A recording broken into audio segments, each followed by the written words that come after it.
The year is 1877. The Dakota Territory is a grim and desolate place, but in the small town of Sweet Ravine, law and order rules. The keeper of that peace is the most feared gunslinger west of the Mississippi. Hold on to those 10-gallon hats as we present the adventures of Sheriff Rawhide Laww. The waters of life only flow in one direction. Sometimes there are moments we cannot take back. Not only is the moment over and done with, but we have a certainty that it was a moment which should have been. Perhaps we've just taken an unerasable action in the certainty that it was the right thing to do. Or perhaps we will assign the credit to destiny or luck, or the will of the Almighty. Whether we made a fateful choice, or the choice was made for us, these irrevocable moments are the ones which define us. So, I ought to keep the gunpowder a little further away from this fire? That is correct. 'Cause it might explode. Yes. And that would be bad. Cletus, I would be upset that you're having so much trouble with such a simple concept. But do you realize that you made 3 correct statements in a row? That was very good. Thank you, Brother Barnabas. Don't call me Brother Barnabas. Oh. I'm sorry, Brother Barnabas. Never mind. Say, why do we have all this gunpowder anyway? I told you. I swiped it from the stage while they wasn't looking. Don't know who it was destined for. Probably some miner somewhere, but when they realize it's missing, they'll probably retrace their path. Then you and I will tell them we was out a hunting and we came across this little old barrel. If they wants it, they can give us a reward. Now, that's worth a night out under the stars, ain't it? I guess. A little chilly out, though. We could use some more wood. If you so much as look at that barrel of gunpowder, so help me. Excuse me, boys. Yeep. I didn't hear you there, stranger.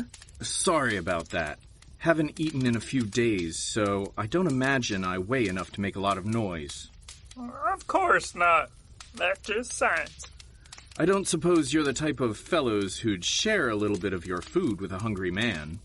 Well, now, sharing is only polite, but, well, me and my brother here ain't so well off ourselves. Only got so much food, you understand. Though I suppose if you had a silver dollar or two, we might be able to see our way to helping you out. Yeah, having listened to the earlier conversation, I assumed that would be the answer. Now, if I had a silver dollar, I wouldn't have been starving for the past few days, would I? Can you even shoot that pea shooter with that mess of a hand you got? There's exactly one way to find out, and let me just say that you don't want to find out. So why don't you boys hand over some of those... what are they? Meat pies. Supposed to be. Our sister made them, so no telling. Yeah, Brother Barnabas, I'm not sure we should give these to him. Since Sissiora made these, he might just shoot us after he tastes one. Probably should. Yeah, you might have a point, but then again, bullets are expensive. Tell you what, if you two help me find a little town called Sweet Ravine, I won't shoot you. Sweet Ravine? I know this one. Hush up, Cletus. Look, mister, you're not more than a 10-minute walk from the town limits. Right down this road we're camped next to. I see. And are you boys familiar with a man named Caleb Laww? He didn't buy us a Christmas present, but yeah, we know him. Most of the town's over by the church waiting for the bells to ring. He'll probably be there. All right, then. You know what the worst part of it is, boys? What's that? The worst part is that this terrible meat pie, that's like enough to be my last meal.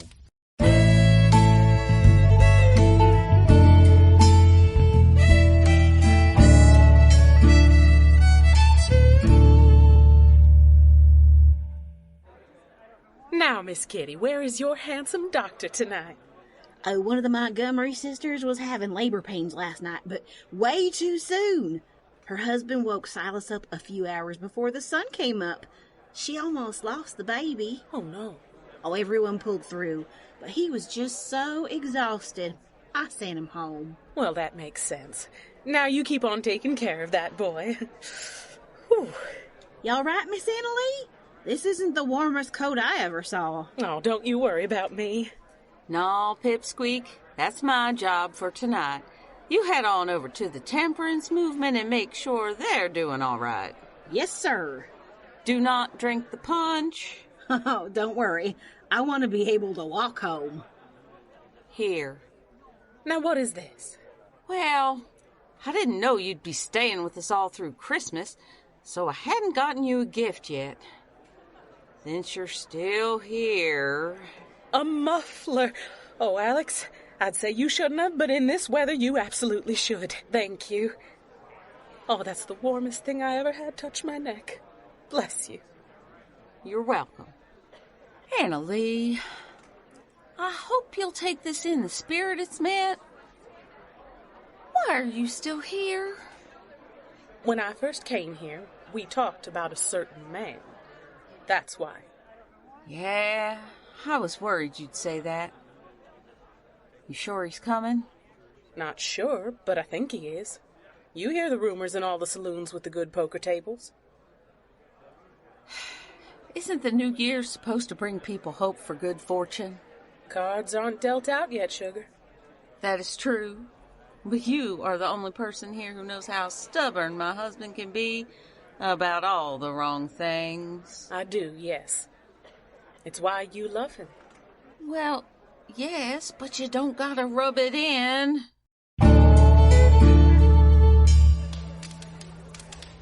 I think next year I should sell tickets to the spots next to the fire. You'd make a killing, but you won't do it. Nah, I wouldn't. Cup of tea for you, Caleb? Are you ever not serving drinks, Jody? Not when people are thirsty. But the saloon's closed tomorrow. I'm gonna bar the doors and then sleep until noon. Well, then, I'd better get that tea while you're still here. Here you are. Say, I never did ask, how did Alex like her Christmas present? Oh, she mostly laughed, but she'd never say no to another firearm. Even a derringer? Apparently. And what, pray tell, did our fine upstanding sheriff give you? It was a gunpowder holiday in my house. She bought me, as she called it, a real pistol. And you're not wearing it. That seems dangerous. There's a reason I don't carry anything other than the derringers most of the time. But if there's a need, I'll go home and buckle on that Remington. I sense a story there. One I hope to never have to tell. Caleb? Sam, so help me, what are you wearing? It's cold out here, you old coot. I'm fine. I can see your knees knocking together. Oh, heaven help me, at least stand by the fire until you warm up some. I don't think you want to fight this, Sam. What you got there? Oh, it's for you. Come on, you didn't have to get me anything. Well, I probably owe you from all those poker hands you won. But this one ain't for me. Some feller handed this package to me and said to give it to you. Never saw him before. Oh, hell. Well, that's a funny-looking pistol. Is that what Alex gave you? No. No, this is a Savage revolver. Kinda had back in the Navy. Caleb? I'm gonna walk away now. Do not follow me. Do not stand anywhere near me. What's going on? Sam, listen to me. You stay by this fire and don't you move away from it, or so help me, I will knock you on your keister. But what? Virgil! Virgil Laww, I got your message. I know you're here. Now show yourself, you idiot. Now, is that any way to talk to your cousin? If either of our fathers were still alive, I suspect we'd both have been disowned. Cousin or not, you're still an idiot. And what makes you say that? Because you're here. Anyone who wasn't dumb as a post would know that here is the last place you belong. Oh, I belong here, Caleb. We have yet to finish our business. Young feller, I'm old enough that I've seen a few things. You ain't here to do any kind of business. You're here to cause trouble. Trouble's already been and done, ma'am. I'm just here to see it to its logical conclusion. More often than not, I've found that I'm the logical conclusion to that sort of thing. Calamity, it's all right. Just let me handle this, please. Mr. Laww, what's going on? Kitty, stay back. What? Once again, you're surrounded by a whole mess of skirts to hide behind. I should have known. I mean, you're holding that savage again, so you can't say you don't have a proper gun for the fight like you did back in Kansas City. But still, there are all these fillies wanting to be near you. Though that does bring up an interesting question. Where is she? She who? Don't be coy, Caleb. Even though you shot your own cousin to run away with her, I have no beef with the girl. Still, she ought to be here, don't you think? Are you talking about Mary Gerber? Of course. I called you an idiot before. I overestimated you. Virgil Laww, please allow me to introduce myself. First and foremost, I'm the woman standing to your side with a Colt peacemaker trained on you. I am, furthermore, the sheriff of this here town, and I have every reason in the world to march your carcass to a jail cell. Thirdly, I suppose it's worth mentioning that I'm Caleb's wife.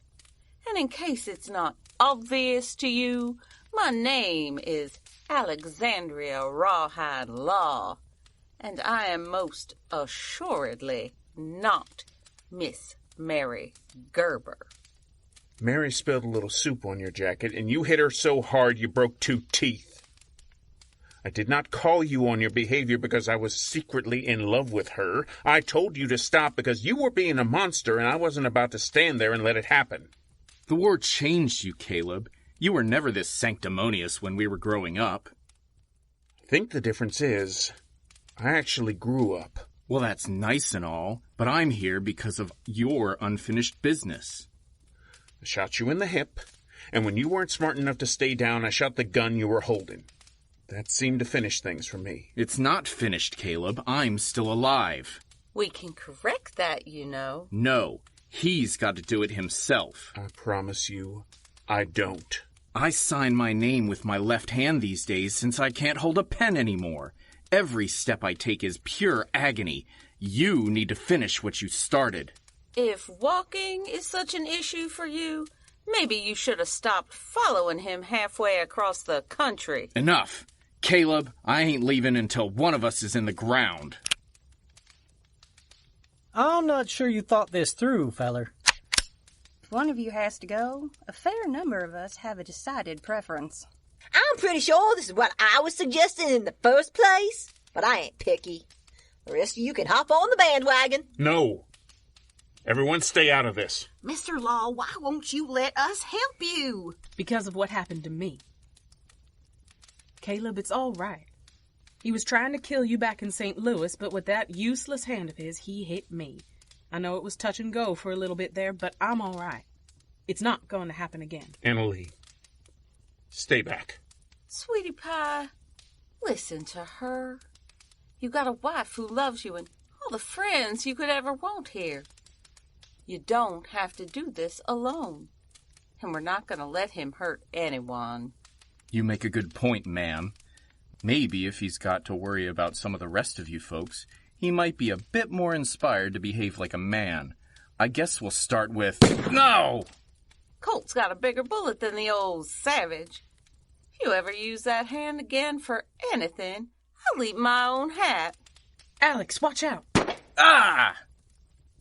Okay, 2 questions. Annalie, where did you learn to pick a man's pocket like that? I've seen quick-draw artists who couldn't get a gun out of a holster as quick as you took Caleb's Derringer out of his pocket. And I suppose, more importantly, what exactly were you doing? I'm sorry, I could have sworn he was reaching for another gun. No, I think he was just bleeding. I'm going to kill... All right, enough! Everybody stop shooting this fool! Calamity Canton! Well, everyone else got to. Besides, I only hit him in the knee. Yes, but that was the 3rd shot that hit him in that same knee. Oh, no. Never mind.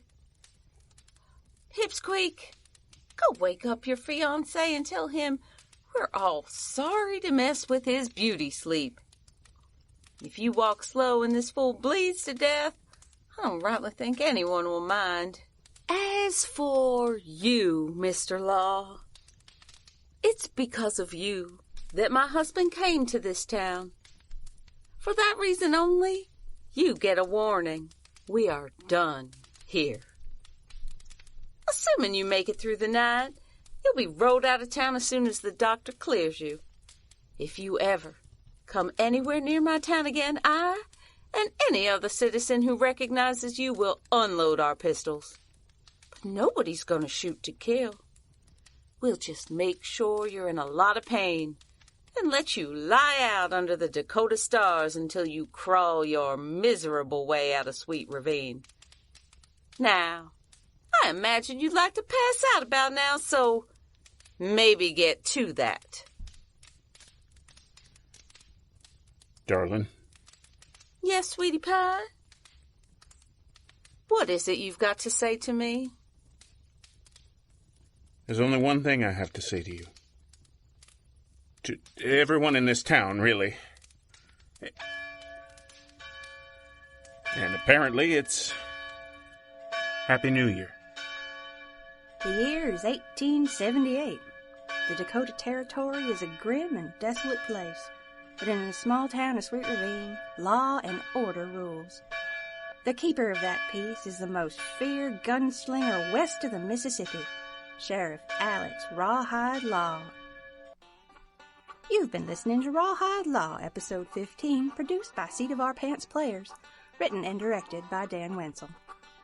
Alex was Jill Wenzel, Caleb was Dan Wenzel, Barnabas was Andrew Dell, Cletus was Adam Gaston Gee, Virgil was Aaron Mankiewicz, Kitty was Brianna Kuby, Anna Lee was Rebecca Scheimer, Jody was Liz Music, Sam was Rick Tennant, and Calamity Canton was Andy Gastongee. Cowboy Sting and Fig Leaf ×2 by Kevin MacLeod at Incompetech.com. Licensed under Creative Commons by Attribution 3.0. Other music and sound effects by www.freesfx.co.uk. Thanks for listening, partners. We'll see you next year.